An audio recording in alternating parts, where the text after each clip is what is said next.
نحمده ونصلي ونسلم على رسوله الكريم أما بعد فأعوذ بالله من الشيطان الرجيم بسم الله الرحمن الرحيم وإذا سألك عبادي عني فإني قريب أجيب دعوة الداعي إذا دعان فليستجيبوا لي وليؤمنوا بي لعلهم يرشدون صدق الله مولانا العظيم۔ معزز سامعین کرام، سورہ بقرہ کی آیت نمبر 186 تلاوت کرنے کا شرف حاصل ہوا۔ فرمایا وَإِذَا، اور جب سألک آپ سے پوچھیں عبادی میرے بندے،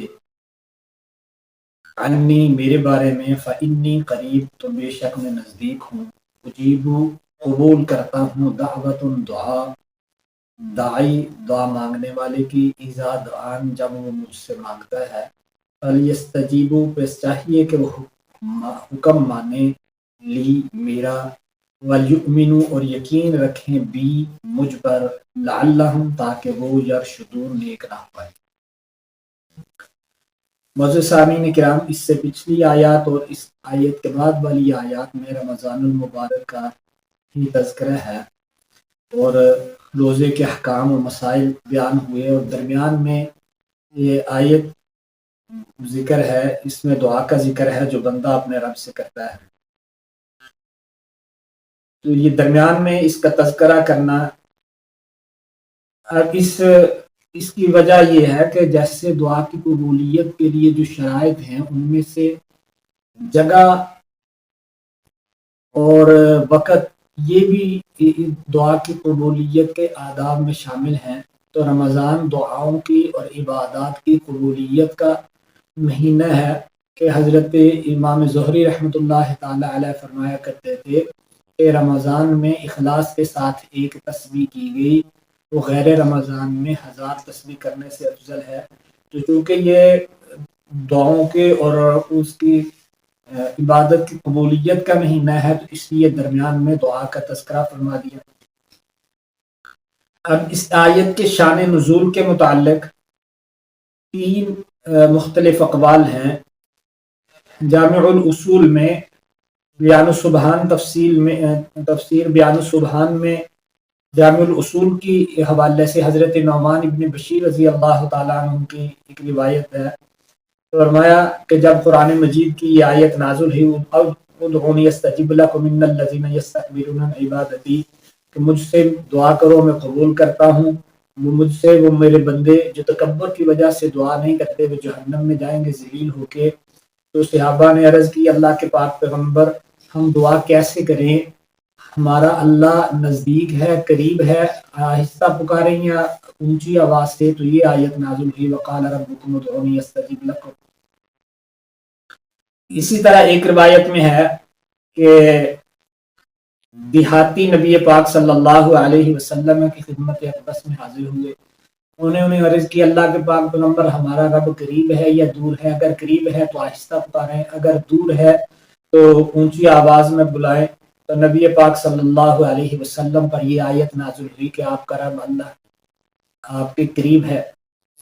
اسی طرح حضرت ابو موسیٰ اشعری رضی اللہ تعالیٰ عنہ سے روایت ہے کہ جب ہم غزوہ خیبر کے موقع پہ جا رہے تھے، ایک وادی میں پہنچے تو لوگوں نے بلند آواز سے تسبیح و تحلیل شروع کی، تو نبی پاک صلی اللہ علیہ وسلم نے فرمایا لوگوں اربعوا علی انفسکم، اپنی جانوں پر نرمی اختیار کرو، تم جس ذات کو پکار رہے ہو وہ بعید نہیں ہے، وہ تو تمہارے قریب ہے، تمہاری آواز کو، چیخ و پکار کو سنتا ہے، وَنَحْنُ أَقْرَبُ إِلَيْهِ مِنْ حَبْلِ، اور ایک جگہ فرمایا نبی پاک صلی اللہ علیہ وسلم نے وہ تم سے تمہاری سواریوں سے زیادہ قریب ہے۔ تو اس طرح چونکہ یہ رمضان دعاؤں کی قبولیت کا مہینہ ہے، نبی پاک صلی اللہ علیہ وسلم نے فرمایا اللہ رمضان کی ہر رات اور ہر دن میں دعاؤں کو قبول فرماتا ہے، اور خاص طور پہ سحری کے وقت میں اور افطاری کے وقت میں دعا کو ضرور قبول فرماتا ہے۔ اسی طرح اس سے پہلے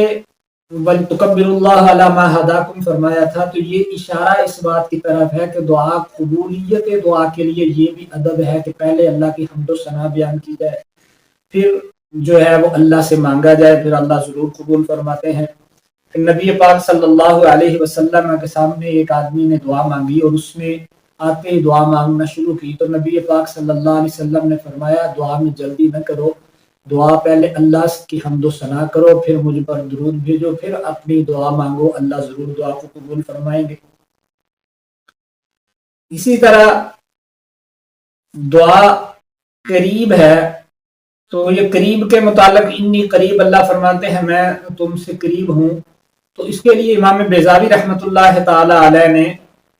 فرمایا ہے کہ اللہ علم کے اعتبار سے قریب ہے۔ حضرت مفتی سعید احمد پالنپوری رحمۃ اللہ تعالی علیہ نے اپنی تفسیر ہدایت القرآن میں فرمایا ہے کہ اصل میں جو لوگ کہتے ہیں کہ اللہ قریب ہے علم کے اعتبار سے، قدرت کے اعتبار سے، تو وہ اللہ کو اللہ کے مکان کو دیکھتے ہیں، یا یہ کہ وہ اللہ کے وجود کو سمجھتے ہیں کہ اللہ، ہم کہتے ہیں کہ اللہ وجود سے پاک ہے، اللہ مکان سے پاک ہے، اس لیے اللہ ذات کے اعتبار سے بندے سے قریب ہوتا ہے، چونکہ وہ منزہ و پاک ہے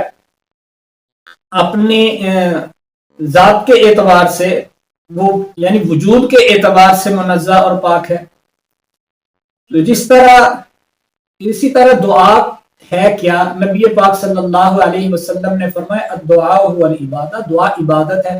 ایک جگہ نبی علیہ السلام نے فرمایا دعا مخ العبادہ، بلکہ دعا تو عبادت کا مغز ہے، اصل ہے دعا کی، یعنی ہر عبادت کی اس لیے جاتی ہے کہ اللہ اس کو قبول فرما لے، اللہ سے مانگنے کے لیے۔ اور ایک جگہ نبی پاک صلی اللہ علیہ وسلم نے فرمایا الدعاء نور المؤمن صلاح المؤمن نور السماوات والارض عماد الدین، یعنی دعا مومن کا نور ہے، مومن کا ہتھیار ہے، زمین و آسمان کا نور اور دین کا ستون ہے۔ اب پکارنا کیسے ہے؟ بلند آواز سے یا آہستہ آواز سے؟ تو قرآن مجید میں حضرت زکریا علیہ السلام کا تذکرہ موجود ہے کہ ادعوا ربکم تضرعا وخفیا، اللہ کو گڑا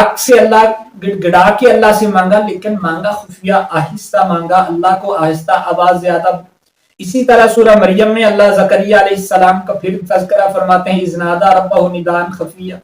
اسی طرح نبی پاک صلی اللہ علیہ وسلم نے فرمایا خیر الذکر ما یخفی، بہتر ذکر وہ ہے جو آہستہ کیا جائے،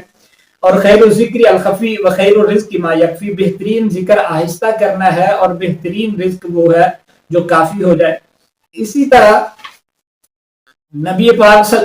مطلب بلند آواز سے یوں دعا کرنا جس سے لوگوں کو ایذا اور تکلیف ہو، تو یہ مکروہ ہے ایسے ذکر کرنا یا ایسے دعا کرنا۔ اسی طرح قریب کے متعلق شرفی الدین رحمۃ اللہ تعالی علیہ فرماتے ہیں کہ قرب خداوندی کی کئی صورتیں ہیں، مثلا خدا تعالیٰ بے اعتبار ذات بھی قریب ہے، جس کا مطلب ہے کہ تمام موجودات میں جو ہر ایک ذرہ بھی ایسا ہے جو وہ اللہ کی ذات کی وجہ سے اس کو قیام و بقا ہے، اللہ کی ذات قیومیت کی وجہ سے، علم اور قدرت کے لحاظ سے بھی اللہ بندے کے سب سے زیادہ قریب ہے۔ اسی طرح بعض چیزیں ایسی ہیں، حضرت لیس نے شہر ابن حوشب سے، انہوں نے حضرت عبادہ ابن صامت سے روایت کیا ہے کہ رسول اللہ صلی اللہ علیہ وسلم نے فرمایا میری امت کو 3 چیزیں اللہ نے ایسی عطا کی ہیں جو کسی اور کو عطا نہیں فرمائی۔ ایک چیز جو پہلے نبیوں کو عطا فرمائی کہ اللہ نے فرمایا نبیوں سے فرمایا تم مانگو میں تمہاری دعاؤں کو قبول فرماؤں گا، اور اس امت کو فرمایا ادعونی استجب لکم، سورہ غافر میں آپ دعائیں کریں میں دعاؤں کو قبول کروں گا۔ اسی طرح ہر نبی کو فرمایا تمہارے لیے دین میں تنگی نہیں ہے، اس امت کو فرمایا دین میں تنگی نہیں ہے۔ پہلے نبیوں کو فرمایا تم گواہ ہو اور اس امت کو فرمایا تم گواہ ہو۔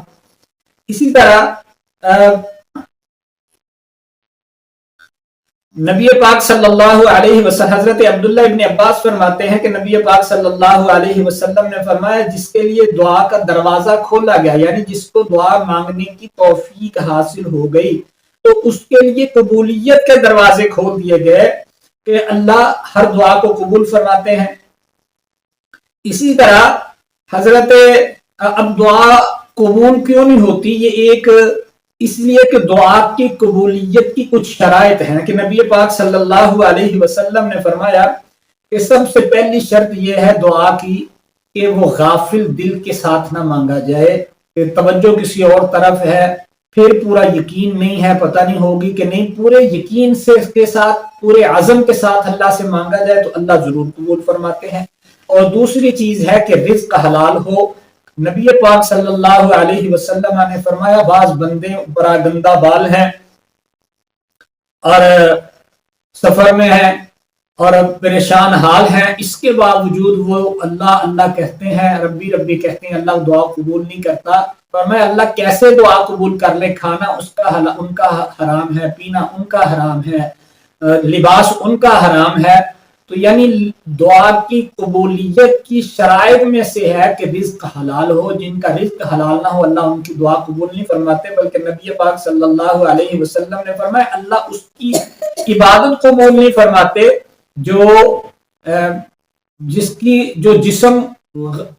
جس جسم کی غذا حرام ہو، اللہ اس کی عبادت قبول نہیں فرماتے. حضرت ابراہیم بن ادم سے پوچھا گیا کیا وجہ ہے کہ ہم دعا مانگتے ہیں ہماری دعا قبول نہیں ہوتی جاتی؟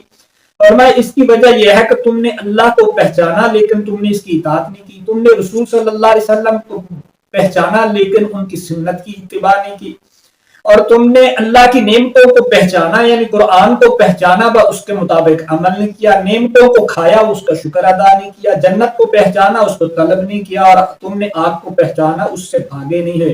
تم نے شیطان کو پہچانا اس سے تم نے جنگ نہیں کی بلکہ تم نے اس سے موافقت کی ہے. تم نے موت کو پہچانا، تم نے اس کے لیے تیاری نہیں کی، تم نے مردوں کو دفن کیا، تم نے عبرت حاصل نہیں کی،